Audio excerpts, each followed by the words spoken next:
අතිශය අමානුෂීය ඒ සබරගම විශ්වවිද්‍යාලය. සීනියර්ස්ලා 10ක් 12ක් විතර ඇවිල්ලා මට කනේ පාරවල් දෙයක් ගැව්වා. ළමයි කම්ප්ලේන් කරනකම් අපි ඉන්නේ වගේ සීනි බෝල බොළඳ උත්තර දෙන්න එපා. කවුරු හරි කියනවා නම් එහෙම කිසිම ගැටලුවක් විශ්වවිද්‍යාල පද්ධතියේ නෑ. හරිය සුන්දර වෙන්නේ කිසිම පීඩනයක් නැහැ කියලා ඒක අමූලික පටවල් තේරිච්ච හැම දරුවෙක්ම රාජ්‍ය විශ්වවිද්‍යාල වලට යන්න ඒක යා යුතුයි යන්න.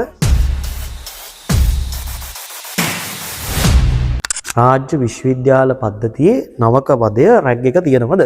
මේ දවස්වල යන කතාවනේ. ඔය මේ දවස්වල යන කතාවත් එක්ක පොඩ්ඩක් අපි තේරුම් ගත යුතු කාරණා දෙකක්.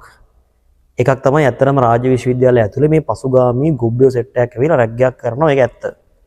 ඒ වගේ මේ දවස්වල හරි පරිස්සම් වෙන්න ඕන.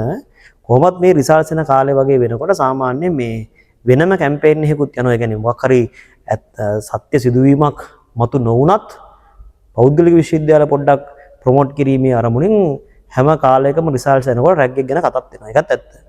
හැබැයි මේ නිශ්චිත සිදුවීම මේ මොහොතේ කතා වෙන සබරගම විශ්වවිද්‍යාලයේ දරුවෙක් මල්ලි කෙනෙක් සියදී රසාගෙන තියෙනවා රැග් එක හින්දා. ඒක ඇත්ත. ඒක එහෙම වෙන්න පුළුවන්. ඒක වෙලා තියෙන්නේ ඒක ඇත්තටම වෙන්න වැඩිපුරම සම්භාවිතාවයක් තියෙන විශ්වවිද්‍යාලය තමයි සබරගම. සබරගම විශ්වවිද්‍යාලය විතරක් නෙමෙයි සෑම විශ්වවිද්‍යාලයකම වගේ අඩු වැඩි වශයෙන් මේ පසුගාමී ගොන් ලක්ෂණය තියෙනවා. අවුරුදු 4ක් විශ්වවිද්‍යාලයේ හිටපු කෙනෙක් විතර මම මේක දැකලත් තියෙනවා. දැන් කෙනෙක්ට කියන්න පුළුවන් නෑ රැග් එක නෑ අපි අවුරුදු 4 මම නම් හිටියා හොස්ටල් එකේ මම හිටියා මට නම් එහෙම කිසිම ගැටලුවක් වෙලා නෑ. කැම්පස් එකේ මම හැමදාම කැම්පස් ගියපු කෙනෙක් මට නම් එහෙම ගැටලුවක් වෙලා නෑ කියලා කියන්න පුළුවන්. ඒක සාපේක්ෂයිනේ. කෙනෙක්ට ඒක සාපේක්ෂව ඒ දෙන දේවල් ඒක රැග් එක කියලා කරන ටික නැත්නම් මේ දෙවෙනි වසර කට්ටිය ඇවිල්ලා පළවෙනි වසරයට දෙවෙනි වසර සහෝදරත්වය කියලා කරන ටික කෙනෙක්ට සාමාන්‍ය වෙන්න පුළුවන්. තව කෙනෙක්ට ඒක රැග් එකක් කියලා දැනෙන්න පුළුවන්. ඒක Tamanට දැනෙන මට්ටම නෝන ඒක තීරණය වෙන්නේ කොහොම වුණත් විශ්වවිද්‍යාල පාලන අධිකාරියෙන් හෝ නැත්නම් මේ පනතකින් හරි වේවා නීත්‍යානුකූලව තියෙන ක්‍රමවේදයට පිටින් ගිහිල්ලා කරන ඕන දේවල් වැරදි. ඒක තමයි ඇත්ත කතාව. දැන් මට රැග් එක කියලා මට දැනෙච්ච එක. අපි කැම්පස් යනකොට මාස 5ක් 6ක් විතර සයිටම් ප්‍රශ්න තිබිච්ච කාලේ අර එක දිගටම අපි වඳුන ගැනීම සඳහා ෆස්ට් ඉයර්ස්ලම පොණ්ඩේ නෝට් පෙන්න කපලා ෆුල් සූට් එක ඇඳලා අද්දිග දාගෙන මෙහෙම නවන්න බෑ. එහෙම ඇඳගෙන යනවා. මට ඒක මල කරුමයක්. මට රැග් ගියා. මට මානසිකව මට කැම්පස් යන්න බෑ. උදේ හිතෙන්නේ නැහැ. උදේ පාන්දර ලෑස්තිලා යන්න ගියාම ඒකත් මට වදයක්. ඒතර මගේ පැත්තෙන් රැග් ගියත් නැහැ. මට පහසුවෙන් යන්න දින්න ඕන. යුනිෆෝම් එකක් අදින තරක් නෙවෙයි විශ්වවිද්‍යාලය කියලා කියන්නේ. හැබැයි ඒ වගේම තව දවසක ඔය ජයවර්ධනපුර කැම්පස් එකේ එක දවසක ඔය පොඩි මොකද කසය තියෙන වෙලාවක සීනියර්ස්ලා 10ක් 12ක් විතර ඇවිල්ලා මට කනේ පාරවල් දෙයක් ගැව්වා. දැන් මට ඒක එච්චර ලොකු ගැටලුවක් දැනුන්නේ නැහැ. ඒක මට සාපේක්ෂයි. මට ඊට වඩා අමාරුයි අර කැඳගෙන යන්නේ. හැබැයි තව කෙනෙක්ට ඒක පාරක් හරි තමන්ගේ එකට බෙදෙනකොට ඒක හිතට තමන්ගේ පෞරුෂයට හානියක් විතර දැනෙන්න පුළුවන්. ඒක තමයි ඇත්ත. කවුරු හරි කියනවා නම් එහෙම කිසිම ගැටලුවක් විශ්වවිද්‍යාල පද්ධතියේ නෑ. හරිය සුන්දර වෙන්නේ කිසිම පීඩනයක් නැහැ කියලා ඒක අමූලික පටවල් බරු. විශ්වවිද්‍යාලවල මේ වෙනකොට අපෙන් ඉගෙන ගත්ත ළමයි 10 ගණනක් ඉගෙන ගන්නවා. ඒ ඒගොල්ලොන්ගෙන් ස්ටෝරි ඇහුවට පස්සේ ලංකාවේ හැම විශ්වවිද්‍යාලයකම ඔය තත්ත්වය අදටත් ඒ විදිහටම තියෙනවා. සබරගම විශ්වවිද්‍යාලය ගැන මම හොඳ ආකාරව දන්නවා. මගේ වයිෆුත් ඉගෙන ගත්ත සබරගම කැම්පස් එකේ. අපේ යාළුවෝ ගොඩක් හිටියා සබරගම කැම්පස් එකේ. අතිශය අමානුෂීය ඒ සබරගම විශ්වවිද්‍යාලය. ඒ ගැටලුව තියෙනවා. ඒකට කවුද වග කියන්න ඕනේ එතකොට? වග කියන්න ඕනේ එක පැත්තකින් ඕව කරන ඕව මෙහෙවන ඒක හා ඒ සම්බන්ධ කෙලවරේ පිටිපස්සේ ඉන්නවා යම්කිසි දේශපාලන කණ්ඩායම් ටිකක් උන් ටික වග කියන්නත් ඕන. මොකද ඒගොල්ලොන්ට කැම්පස් එක තුල බලය තියාගන්න. දැන් අපි දන්නවා විශ්වවිද්‍යාල ශිෂ්‍යයෝ මේ පාරට බැස්සොත් මේ පෙළපාලියක් ගියොත් එන 10 ගාණක් ළමයි යනවනේ. ඔය අතර වැඩිපුරම ඉන්නේ ෆස්ට් ඉයර්ස්ලනේ. ඒ ෆස්ට් ඉයර්ස් රොත්ත පිටින් අරගෙන යන්න නම් අර හිර කිරීම කරන්න ඕන සෙකන්ඩ් ඉයර්ස් ලව්ව. ඒ විශ්වවිද්‍යාල පද්ධතිය කරවන්නේ ඔක කෙලවරට ගියාට පස්සේ දේශපාලන කණ්ඩායමක් ඉන්නවා. රයිට්. අනිත් පැත්තෙන් දැන් ළමයි අවුරුදු 4න් 4ට මාරු වී යනවනේ. ඔකේ සදාතනිකව ඉන්න සෙට් එකක් ඉන්න ඕනේ. කවුද? විශ්වවිද්‍යාල ආරක්ෂක නිලධාරීන් සහ පරිපාලනයේ ඉන්න පීඩාධිපතිවරු උපකුලපතිවරු සම්පූර්ණ වග කියන්න ඕන. ඒගොල්ලෝ සමහර අය කියනවා අපිට කම්ප්ලේන් කරන්න තියෙනද අපි දන්නේ නැහැ කියලා. බොරු. කැම්පස් එක ඇතුලේ වෙන දේවල් අයි දන්නේ නැත්තේ.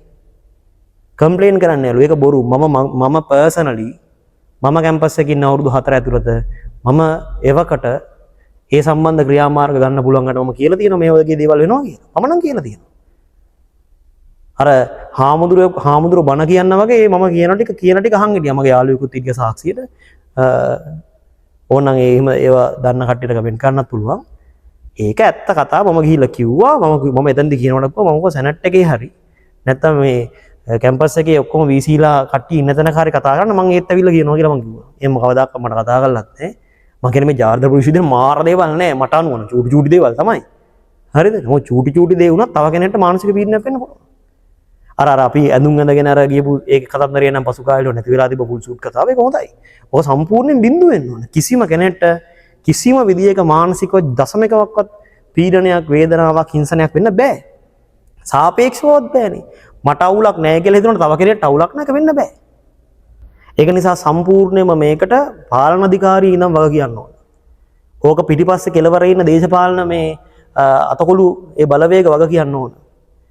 කැම්පස් එකට එන රාජ්‍ය විශ්වවිද්‍යාල වලට එන බහුතරයක් ළමයි ඔතන්ට ඇවිල්ලා මේ රැග් වෙලා අර සහෝදරත්වයේ හරි මොකක් හරි මේ අමුතු මගුලක් හදාගන්න දෙයක් නැහැ. උන් ජීවිතේ කොහොමද රැග් වෙලා තමයි ඔතන්ට ඇවිල්ලා තියෙන්නේ.